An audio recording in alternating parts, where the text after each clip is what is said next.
Hoy tengo un reto muy grande y es tratar de hablar de blockchain o cadena de bloques sin entrar en un aspecto tan técnico y tan tecnológico que pueda ser un poco difícil de comprender. Por esa razón, si hay aquí algún especialista en cadena de bloques o en blockchain, sabrá perdonarme mis metáforas o mis ejemplos, un poco buscando que sea de comprensión general para todos. Entonces yo les voy a hablar de cómo una de las nuevas tecnologías de las que estamos hoy en día viendo ante nuestros ojos en esta revolución tecnológica podría realmente ayudarnos a solucionar el problema de la piratería en la música, entre otros aspectos de los que se duele la industria musical. Vamos a empezar un poco con plantear cuál es realmente el problema. ¿De qué estamos hablando aquí cuando nos planteamos cuáles son los problemas que la tecnología busca solucionar? Ustedes en las preguntas y los panelistas y conferencistas en sus presentaciones han hecho mucha referencia a la inteligencia artificial, pero sabemos que la inteligencia artificial no es la única de las nuevas tecnologías que podrían contribuir al fortalecimiento de la industria. Entonces yo estoy hoy aquí pues tratando de mostrarles otras alternativas emergentes de nuevas tecnologías que nos podrían ayudar a solucionar parte de los problemas que aquejan a la industria. Por eso vamos a hablar un poquito de cuál es el problema, de qué aspectos son de los que puede ayudar a contribuir la tecnología y vamos a hablar a lo que vinimos, del blockchain o cadena de bloques. Esta es una imagen que dice: la piratería pone en peligro de muerte a la industria fonovideográfica. Es la imagen de un periódico, el periódico español ABC, del año 85. Es decir, la piratería no es nada nuevo. Hemos sufrido infracciones a los derechos de propiedad intelectual desde hace mucho tiempo. Es decir, el problema está presente hace mucho tiempo. En este siguiente slide vemos cómo nos hablan de un problema que se dio en el año 82 y en el año 78 relacionado con el cassette pirata. Entonces, el artículo del mismo periódico español ABC dice: ni Spotify ni Internet, la cassette pirata ya puso en peligro de muerte a la industria musical. Ese año, que el 82, se vendieron más de 270 millones de cintas en todo el mundo, lo cual supuso unas pérdidas de 100.000 millones de dólares. Todo esto para mostrarles cómo el problema de la piratería viene o ha sufrido distintas etapas. ¿Cuáles? El de la piratería analógica o análoga, a través de cassettes piratas. No sé si se vea en la imagen, pero lo que busca emular el dibujo es la icónica portada de Nirvana, del disco de Nirvana. Todo esto nos lleva a que, claro, primero tuvimos la piratería analógica, después con la llegada del CD-ROOM cambiaron los métodos, pero siguió siendo en sentido general lo mismo, la misma piratería, la misma evasión de los derechos de propiedad intelectual. Luego llegamos a la era de Internet y vimos cómo plataformas como Ares, como Napster, los peer-to-peer, contribuyeron a otro tipo de piratería, incluso de más fácil acceso, porque esto también es algo que quiero anotar.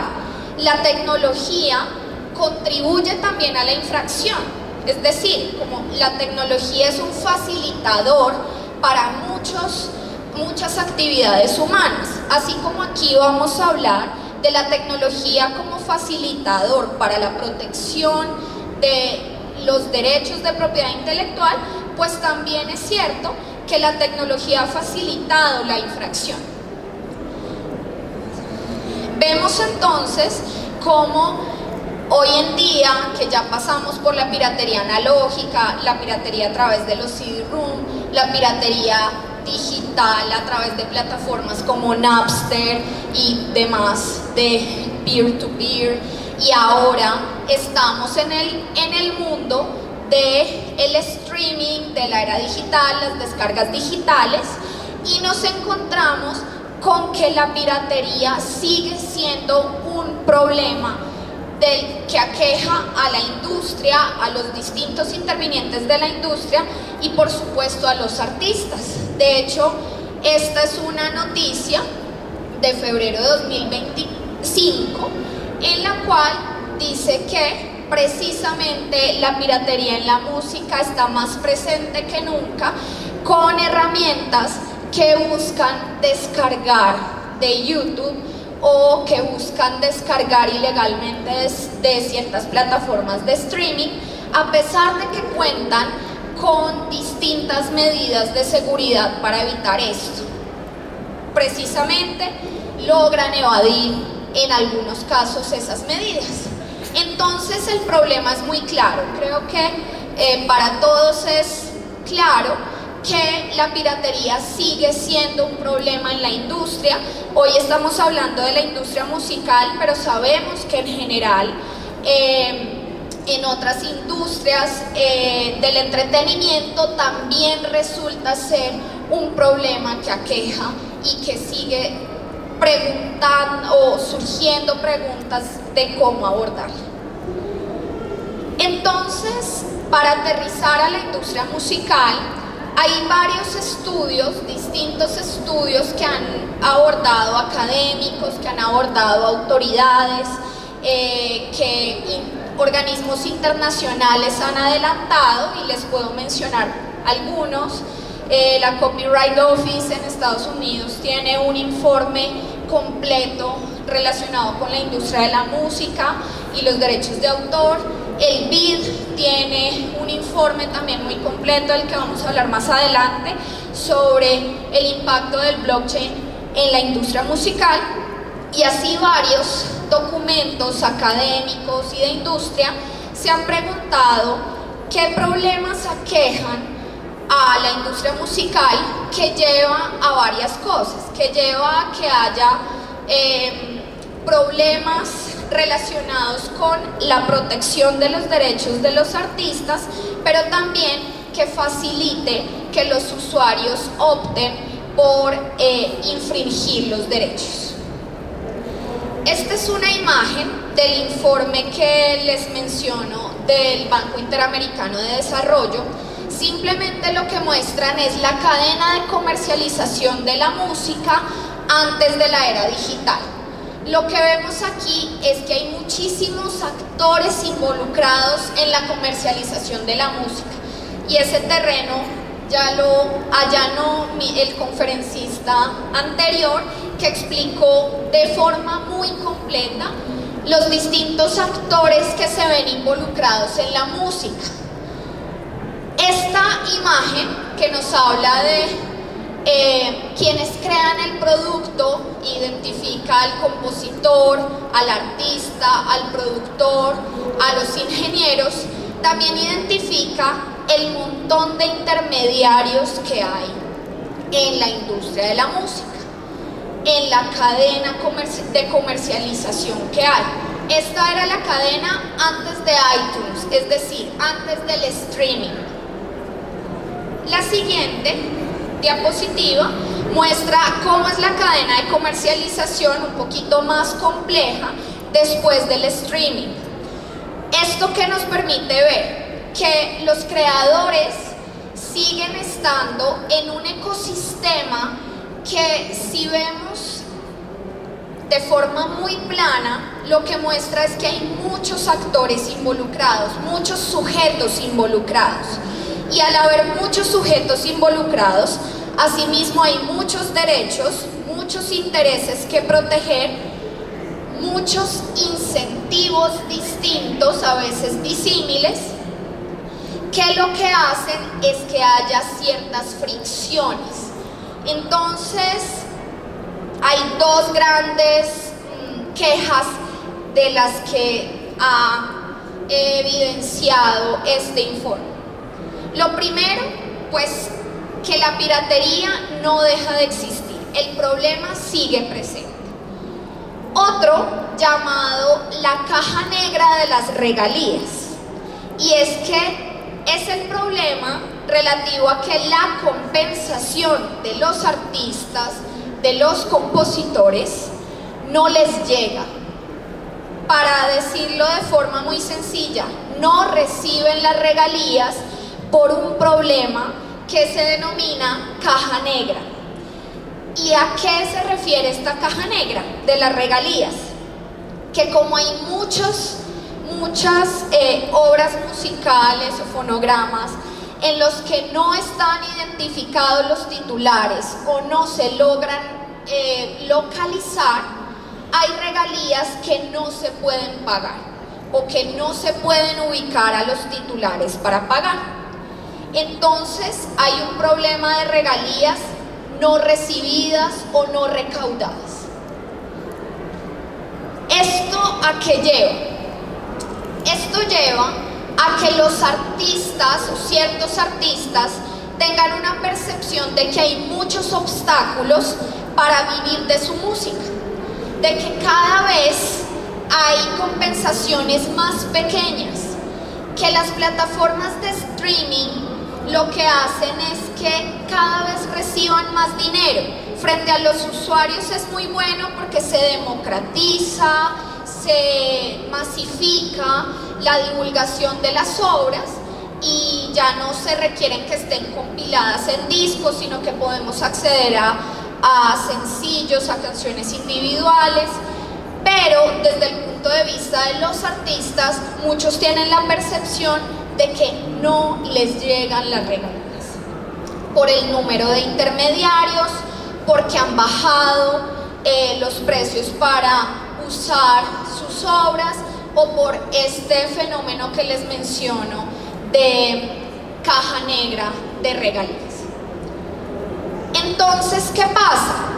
Que se evidencian varios problemas que aquejan a la industria y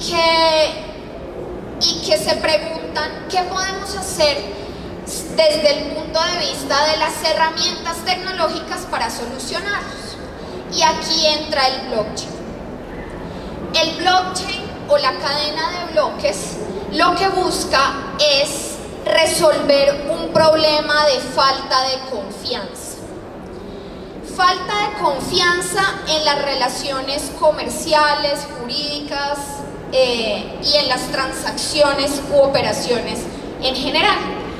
Y cuando ustedes escuchan a las personas hablando de blockchain, les dirán que hay varios estudios sobre los índices de confianza. ¿Ustedes confiarían en realizar negocios con alguien en los que no conocen no tienen ningún contacto, no lo conocen? No, realmente tiene que haber algún factor que genere confianza. En Colombia el índice de confianza es menos del 5%. Somos una sociedad terriblemente desconfiada y el mundo no es distinto. El mundo está en un índice de confianza menor al 30%. Por eso es que en las transacciones y en las estructuras legales muchas veces encontramos muchas fricciones, muchos costos de transacción, muchas medidas de diligencia que toca emprender para poder acceder a un determinado producto o servicio. Estos problemas que estaba enumerando aquí, la falta de confianza en general en la realización de transacciones comerciales, las fricciones que hay, es decir, para hacer ciertas no sé, licenciamientos, contratos en la industria musical, se requiere contar con un conocimiento especializado, con asesoría jurídica especializada, con no solo eso, sino con el contacto y la comunicación de los que ostentan la titularidad de los derechos, de los distintos derechos involucrados en este tipo de obras.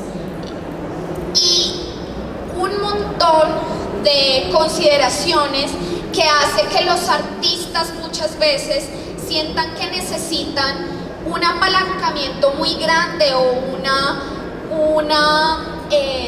plataforma muy grande para poder comercializar sus producciones, para poder proteger sus obras y para poder evitar todo este tipo de obstáculos que se presentan.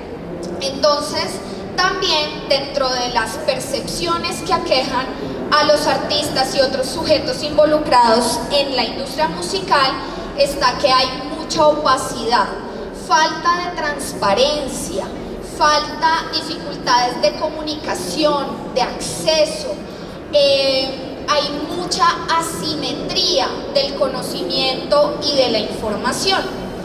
Entonces, con esta situación en la que yo, si quiero utilizar la obra musical o la interpretación o ejecución que es de titularidad de un tercero, me enfrento a varios obstáculos, a varias fricciones y a varios costos de transacción que me impiden de forma fluida poder obtener la respectiva autorización. Muchas veces es un tema simplemente de falta de acceso a dónde puedo acudir, y de hecho Andrés, el conferencista anterior, pues mencionó que se han hecho varios esfuerzos tendientes a esto, a optimizar la manera en la que yo puedo como acceder a los distintos titulares de los derechos para poder obtener una autorización. Pero todo esto, todas estas fricciones recaen o se concluyen en tres aspectos. Primero, está muy fraccionado el mercado, están muy fraccionados los derechos, hay falta de transparencia para alguien que no tenga el conocimiento especializado y hay asimetría de información. Entonces, yo les planteo una pregunta. La pregunta será: ¿puede la tecnología contribuir a la solución? Y aquí estamos en un evento académico de derecho. Realmente para los abogados la tecnología, y en general para la sociedad, la tecnología no es más que un instrumento que nos sirve para distintos propósitos. Entonces, desde el punto de vista del derecho, la tecnología es eso, una herramienta con la que buscamos hacer efectivos los derechos que ya están previstos en nuestras normas, que nuestras autoridades hacen efectivos a través de sus decisiones y que nosotros, ustedes como artistas, ya tienen los derechos en su cabeza. Desde ningún punto de vista esta es una charla que busque decir que la tecnología es la solución. No, no. De hecho, el derecho es el que se ha ocupado de buscar equidad en este tipo de situaciones. Lo que pasa es que la tecnología sin duda puede ser una herramienta que nos permita hacer más eficiente, con menos fricciones, esta protección que ya nos otorga el derecho. Ahí es donde viene la tecnología blockchain. Yo sobre esto quiero mencionar que de blockchain se está hablando hace más de 10 años,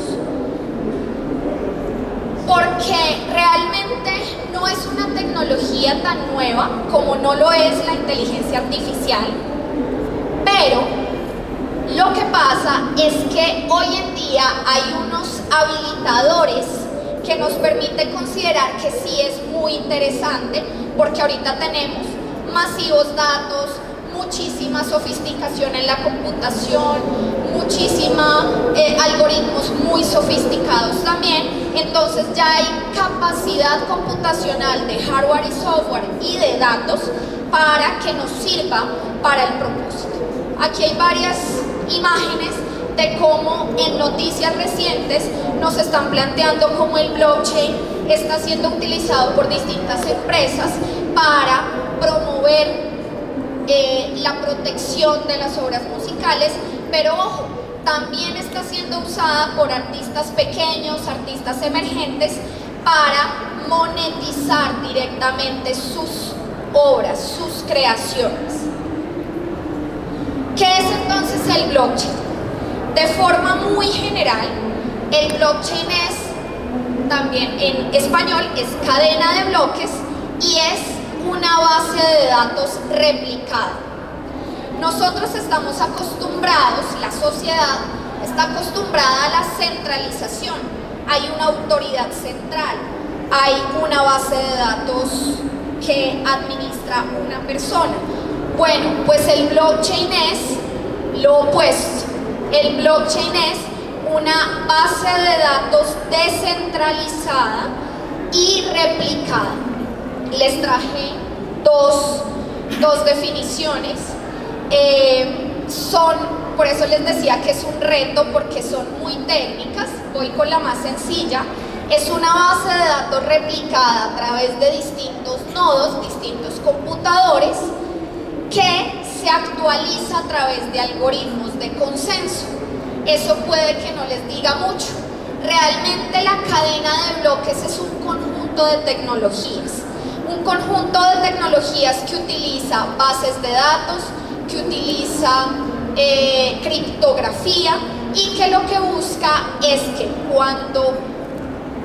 lo que busca es tener bases de datos que estén replicadas en distintos lugares a los que llamamos nodos, y que cuando registramos una información, esa información esté replicada en varias máquinas y todos tengan la misma información, protegida con criptografía, que es el hash, lo cual va a permitir lo que les voy a leer a continuación. Es una base de datos, entonces eso es importante. Lo que vamos a hacer es registrar información en una base de datos, pero es una base de datos que no está centralizada, está distribuida en distintos nodos que almacenan los mismos registros, la misma información, y que en vez de tener un administrador central como una base de datos tradicional, por ejemplo, de los intermediarios, del gobierno, de los bancos, etcétera, es una red de bases de datos, es un registro que se distribuye en bases de datos que se sincronizan a través de internet y que cualquiera de las personas participantes en la base de datos puede ver la información, puede consultar la información y darse cuenta que es la misma que está replicada en los otros nodos. Esta es una imagen que simplemente es para mostrarles que el gobierno, el MINTIC, ya tiene una guía de cómo implementar estas nuevas tecnologías en el Estado. Aquí hay distintos tipos de cadenas de bloques públicas o privadas. Sin embargo, vamos directo a los casos de uso.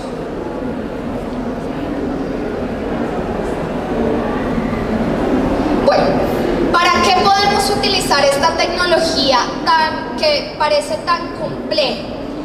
Como es una base de datos, precisamente en la industria de la música y en la industria del entretenimiento en general, de las industrias creativas, se ha visto como que la podemos usar para registrar las obras y contar con bases de datos globales. Entonces, ese registro va a permitir la información sea fidedigna, porque un atributo del blockchain, como veremos ahorita, es la seguridad, que la información que está allí contenida es segura, no ha sido modificada por nadie, es inmutable y se puede ver la trazabilidad.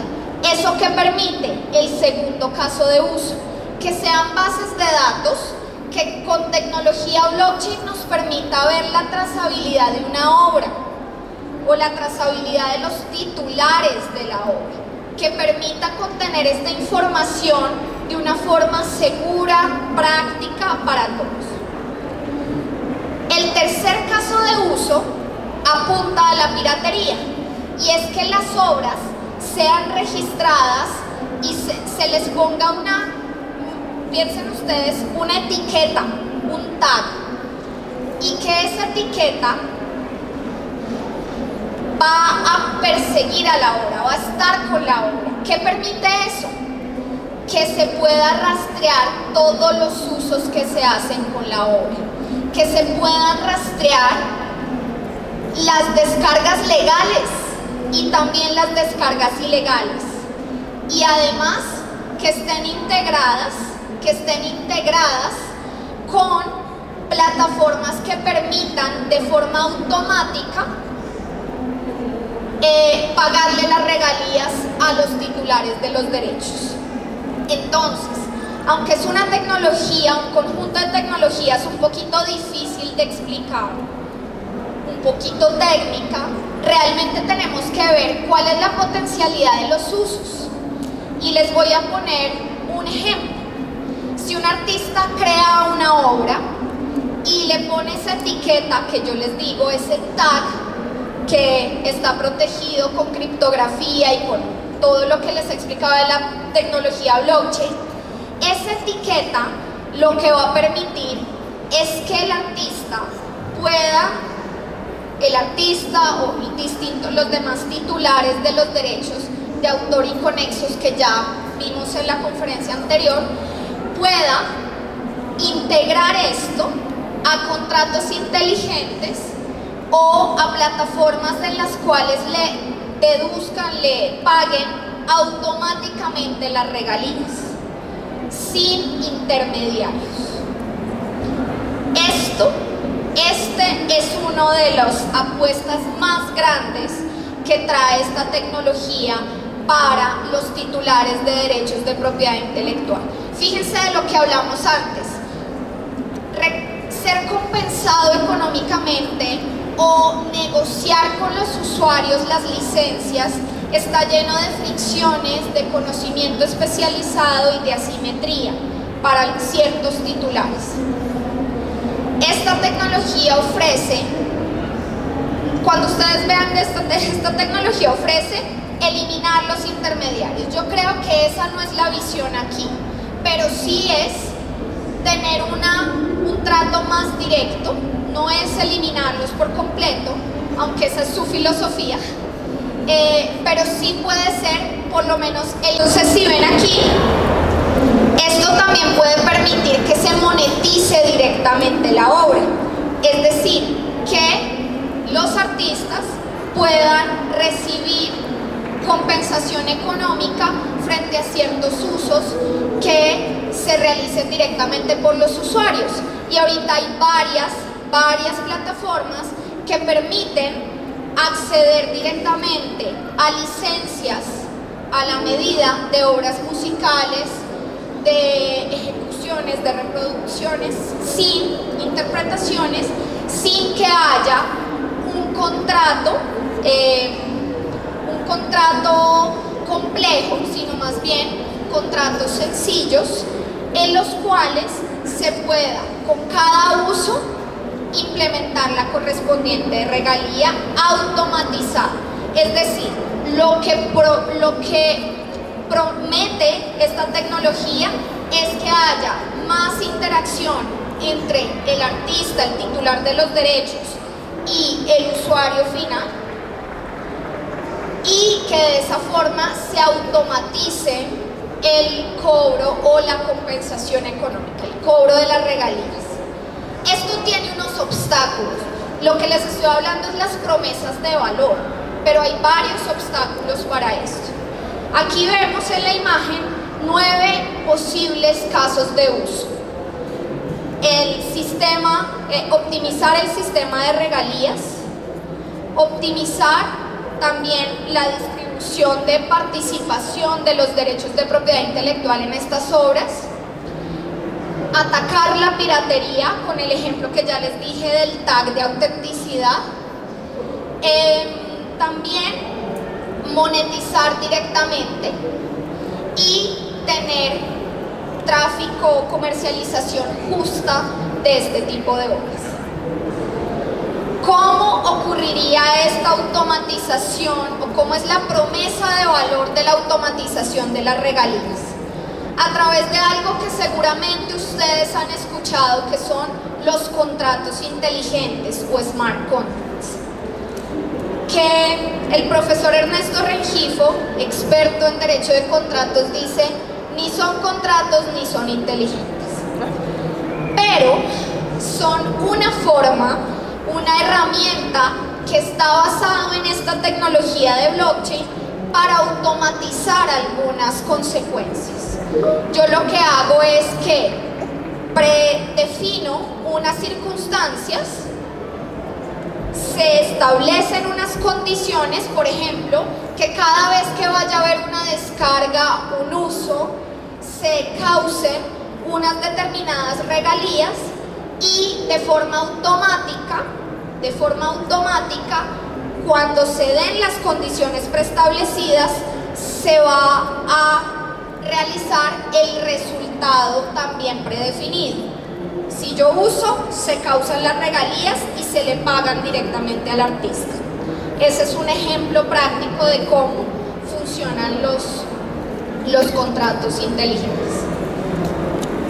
Pero, claro, aquí yo les tengo que hablar un poco desde la visión académica como profesora, y es estos atributos de los que yo les he hablado, o estos beneficios de los que yo les he hablado, que se le atribuyen a las tecnologías blockchain. ¿Cuáles han sido?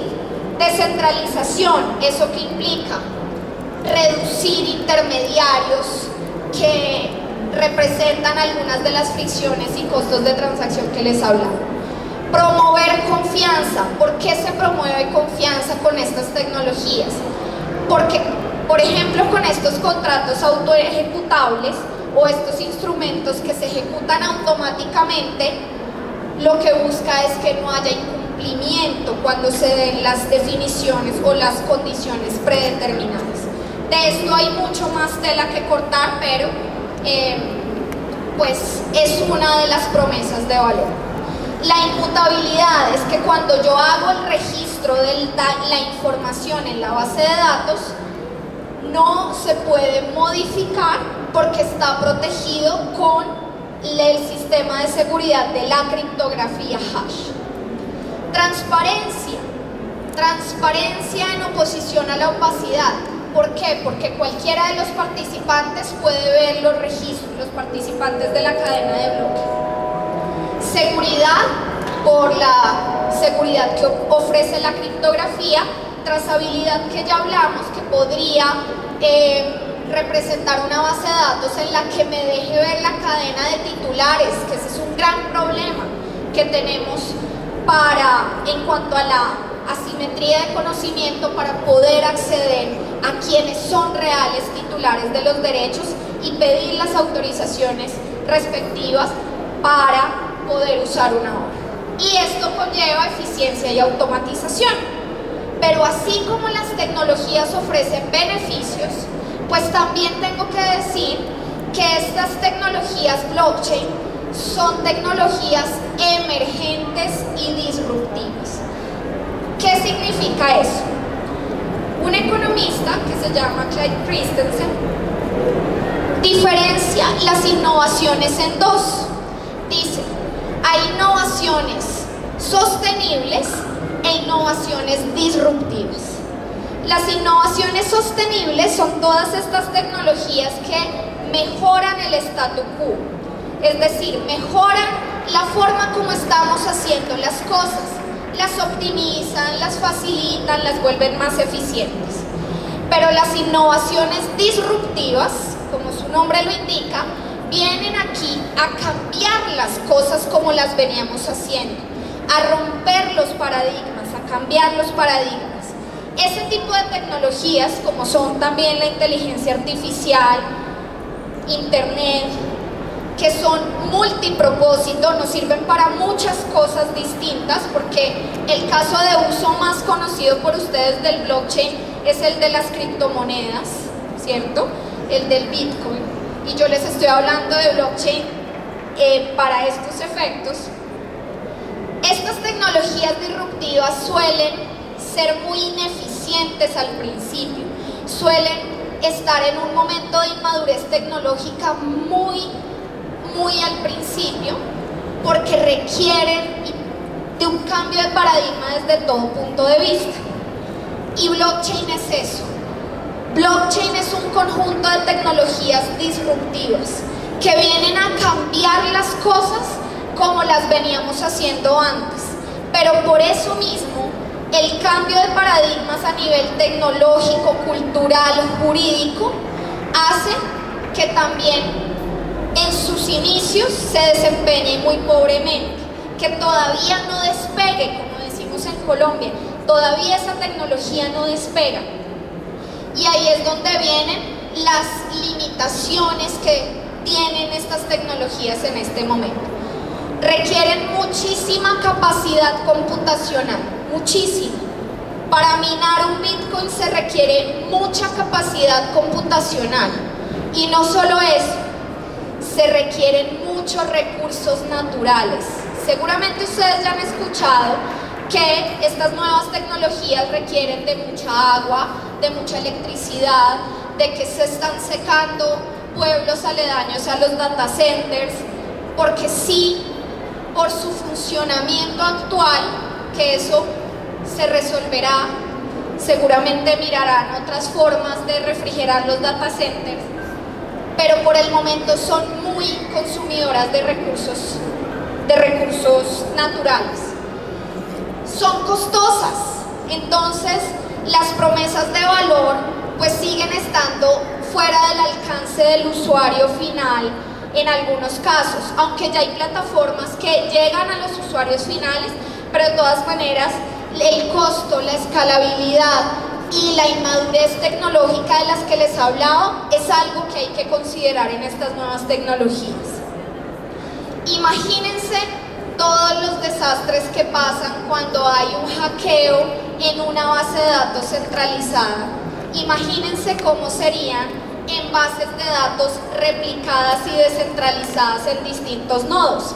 Eso es algo a considerar. A pesar de que el blockchain estas tecnologías se han promocionado como excesivamente seguras por la criptografía de la que les he estado hablando, no son exentas de un problema de ciberseguridad. Este es un punto en el que yo quisiera enfocarme y es la falta de metadatos. ¿Qué son los metadatos? Datos sobre datos. Es decir, cuando en una canción que está en una plataforma vemos cuándo se creó, quién es el compositor, quién hizo los arreglos, quién es el productor, todos esos datos son importantes para poder reconocer los derechos, para poder reconocer las regalías que les corresponden. Y no podemos hablar del uso de estas nuevas tecnologías, ni de inteligencia artificial, ni de blockchain, si no hay datos de buena calidad. Es decir, sin datos no hay estas tecnologías. Y el problema más grande que hay con las regalías, en la caja negra de las regalías, es que faltan metadatos. Cuando ustedes como artistas vayan a registrar una obra, diligencien todos los datos. Cuando las vayan a subir a una plataforma, diligencien todos los datos, porque de ahí es donde se van a alimentar las nuevas tecnologías para todas estas promesas de valor de las que estamos hablando aquí. Pero la verdad es que el principal obstáculo para implementar el blockchain y en cierto sentido la inteligencia artificial es falta de datos, o datos de mala calidad. Otro de los obstáculos que ya vimos son las estructuras de gestión y las licencias complejas, todos los problemas que hay con el pago de regalías, y este es uno muy importante, y es que hay ausencia de incentivo en los intermediarios de facilitar estas tecnologías, porque eso pone en relación directa al artista con el usuario y terminan perdiendo cierta importancia los intermediarios. Si no hay incentivos, no veremos que florezcan estas tecnologías, y lo sabemos. Sirven, puede que sí haya incentivos para ellos, para proteger las obras y evitar la piratería, que fue con lo que iniciamos, pero habrán pocos incentivos para facilitar las licencias. Entonces tenemos que ver, y de esta charla veremos los frutos en varios años. Tendremos que ver cuáles son los casos de uso que sí prosperan y cuáles no. Y seguramente en los que los distintos intermediarios reciban compensación económica, puede que sean los que menos prosperen. Pero sin duda, para el problema que nos preguntamos hace unos minutos, ¿qué es la piratería?, es uno de los casos de uso que más van a prosperar, porque permite dar trazabilidad, permite identificar las obras, taguearlas y perseguirlas por todo Internet, por cualquier lugar del ecosistema digital, y evitar o por lo menos tener trazabilidad, no evitar, tener trazabilidad de quién está ejerciendo la piratería. Esto último, ya para cerrar, nos permite hacer unas reflexiones finales, y es: como vemos, hay pros, hay contras, hay promesas de valor, pero también hay muchas limitaciones para que se acoja esta nueva tecnología en la industria musical y en las distintas industrias creativas. Dependemos de varios factores: madurez tecnológica, situación propia de la industria, y es que los distintos actores de la industria alineen o cooperen en los incentivos, ¿cierto?, para que todos vayan hacia un mismo objetivo, que por supuesto busque proteger los derechos de propiedad intelectual y remunerar justamente a todos los titulares, porque esa es la visión desde el derecho. Una protección de los artistas, de los creadores, de los titulares de derechos, porque eso apunta al derecho de propiedad intelectual, a proteger la creación intelectual. Entonces, la tecnología debe estar siempre al servicio del hombre, la tecnología al servicio, en este caso, al servicio de la protección de los derechos de los titulares, de los artistas. Y por supuesto habrá una ponderación de aspectos jurídicos. En este caso lo dejé de últimas, ¿por qué? Porque hay muchos obstáculos tecnológicos, culturales, de incentivos, y el derecho tiene que venir a buscar que estas nuevas herramientas respondan a los objetivos fundacionales del derecho de propiedad intelectual, que es proteger las creaciones, proteger a los titulares de derecho y autores, con unas herramientas que sin duda la tecnología permitirá implementar al servicio del derecho y al servicio de los artistas. Entonces, veremos, porque esta es una aproximación muy superficial de este conjunto de tecnologías. Veremos qué pasa frente al derecho, veremos qué pasa frente a los casos de uso, y veremos si las promesas de valor se sobreponen a los obstáculos tecnológicos, culturales y económicos que rodean la adopción de estas nuevas tecnologías. Muchas gracias.